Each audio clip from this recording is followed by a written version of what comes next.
Hello and welcome to the Story Club. I'm Faith Moore, and this is Lesson 7 of How to Write Fiction. In this lesson, I'm going to teach you how to seamlessly add physical descriptions of your characters to your writing.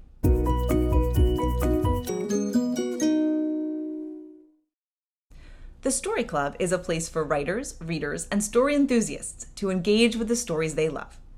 If you're watching this video on YouTube, you can find a link to my website, faithkmoore.com, in the description to learn more. This course consists of 10 videos designed to teach you how to plan and craft your story.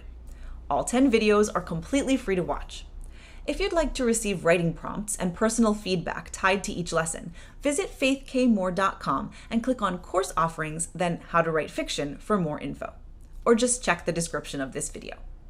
If you're already watching this from my website, there's more info right here on this page. Lesson 7 aired previously as part of another series I was doing called Letters from the Editor.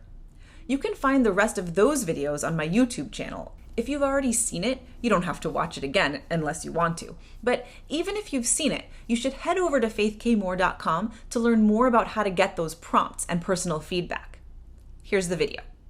Your characters won't feel real if your reader can't picture them. But you can't just stop your story and dryly list your character's physical features. Descriptions must flow organically out of the story you're already telling, and they have to be written in the same tone, style, and voice as the rest of your story.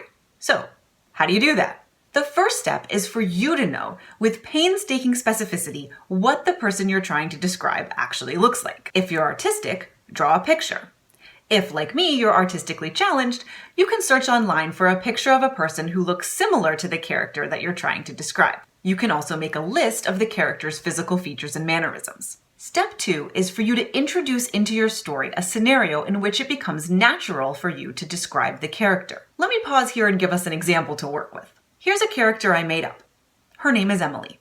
Actually, I have no idea what her name is. I found her on a stock photo website on the internet. But she looks similar to the mental picture I have of the character I made up, so meet Emily. She's a waitress at a diner, but she's studying astrophysics. One of her regular customers is in love with her, but he assumes he hasn't got a shot because he never graduated college.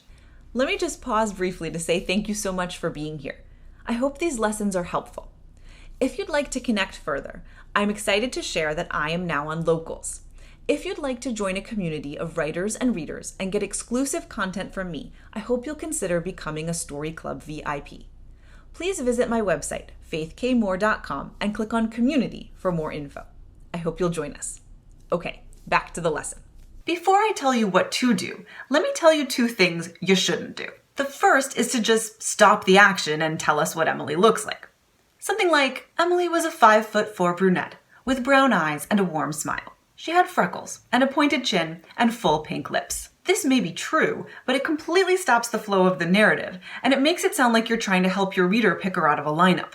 The other thing you shouldn't do is try to insert Emily's physical attributes where they have no business being. Something like, Emily's heavily lashed brown eyes scanned the menu.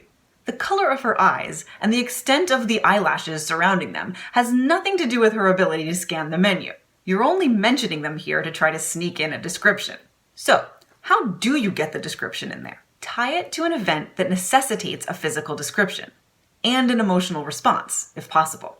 For example, describe the character from the point of view of someone who is seeing her for the first time, preferably someone who will have an emotional reaction to her appearance. So, in this case, the guy at the diner who's in love with her. Something like, he looked up and immediately couldn't remember what he'd been about to order.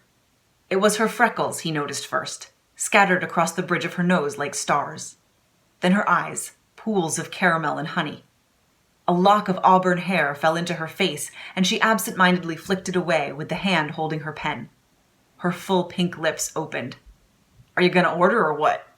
If the story is told from Emily's perspective, you can have her look in the mirror and have an emotional reaction to her physical features. She hates them. She thinks she looks hot. She wonders when it was that she got so old. Whatever. You can also insert physical details here and there if they actually do relate to the action. So like, her auburn hair fluttered in the breeze. Her hair is fluttering in the breeze, so telling us that it's auburn helps us picture it fluttering. Or, she smiled, lifting her hand to cover her gap teeth. The fact that she lifts her hand to cover her teeth tells us something about her, that she's embarrassed about her gap teeth. So the physical detail the gap teeth, becomes relevant. You don't have to give a physical description of your character right away either. And you certainly don't have to give a physical description of each character the moment you introduce them. In fact, please don't. Instead, let their actions speak for them, and then find a place to insert a physical description at an emotionally relevant point. So, for example, the first we hear about Emily might be something like, Emily stuffed her backpack behind the counter and threw her hair up into a high ponytail. She grabbed her red apron from the hook by the kitchen door and flicked on the coffee maker. Hey, Freckles, the line cook called out. She hated when he called her that. That's mostly action, but we've already learned that Emily has hair long enough to be thrown up in a ponytail, that she wears a red apron at work, that she has freckles, and that she doesn't like them. You can throw in more description as you go in the ways I've already described. One more word of caution. Be careful about adding too many similes in your descriptions. A simile is when you compare something to something else. So like, her eyes were as green as emeralds. Her gaze was as deep as the ocean. Descriptions like this feel trite, and too many will give your reader a headache. If you must use a simile, choose one that hasn't been overused and that creates a very specific image. Her voice rasped like a crow on helium, or whatever. So, TLDR, tie your character descriptions to events that necessitate them, like someone seeing the character for the first time, and evoke an emotional response, like love, hate, fear, whatever. Insert small physical details where they relate to the action. And remember that you don't have to describe each character in complete detail right away. Don't just list a character's physical features as if you're describing them to the police, unless they are being described to the police in the story. And don't give us physical details where they don't belong just because you're trying to sneak them in. Finally, remember that your character descriptions should be written in the same tone, style, and voice as the rest of your story. I think that's it. Don't forget to subscribe to this channel for more writing tips and advice. Thanks for watching How to Write Fiction.